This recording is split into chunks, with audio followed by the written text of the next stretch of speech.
When it comes to fall here in central Illinois, few places embrace the autumn spirit more than Curtis Orchards here in Champaign. And most people think of their apple cider and their donuts, of course, but come fall, they're busy cooking up a whole lot more than that. Ryan Burke got to see that firsthand and taste it firsthand. I did. And not to discount those donuts and cider. Those are great, but they have other fantastic things because they just might be one of the busiest restaurants in central Illinois that's actually only open a couple months out of the year. But from kids to grown-ups, they feed them all. And as I saw, it's really quite the operation in this fall foodie find.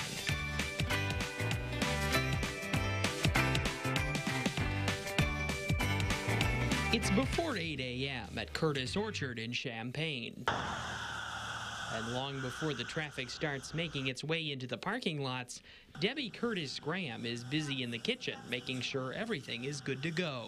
I have to try to do all this before the cooks come in. They come in at 8, and then they start the ovens, and then they start putting the food in about 9:15. So I have to have all this clear by that time. For the crew today, it's all about getting au gratin potatoes and Italian beef ready for hundreds of hungry visitors. And while it'd be easier to buy it frozen, she does things the old-fashioned way. My mom was really big on making things from scratch, all when I was little. I went to 4-H, and I learned a lot of cooking that way, and she taught me a lot.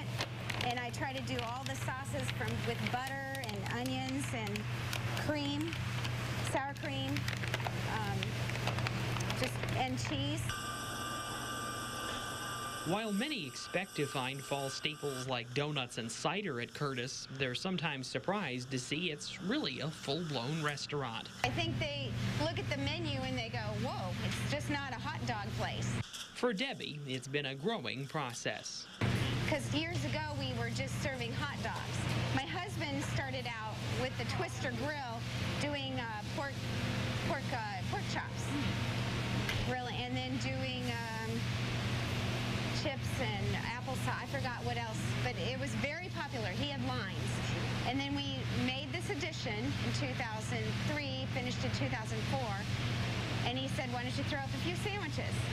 And, well, I can't just stop at a few sandwiches. So I started doing the au gratins on weekends and making stewed apples. And it went really well. And while it's not an easy job, it's one her and the crew are happy to do, to make fall just a bit more delicious. The satisfaction that people are coming in and having good, wholesome food. Wholesome food, something worth getting up early to share. Well, thank you, Curtis Orchards. I am now starving. Yeah, bring on the... My lunch was spent at the dentist, so there was no lunch today. So now I'm dying. I'm starving. So that was so interesting to watch. What an efficient operation they have in a small space. Just really interesting, and it really runs like a full restaurant. I mean, guys, you know, we see the cider making process here on CI Living before we've seen the donuts. So it's just kind of fun to see all the other stuff. And they pack it all into just a few months, right? They do. They're They're busy as anything. So. Well,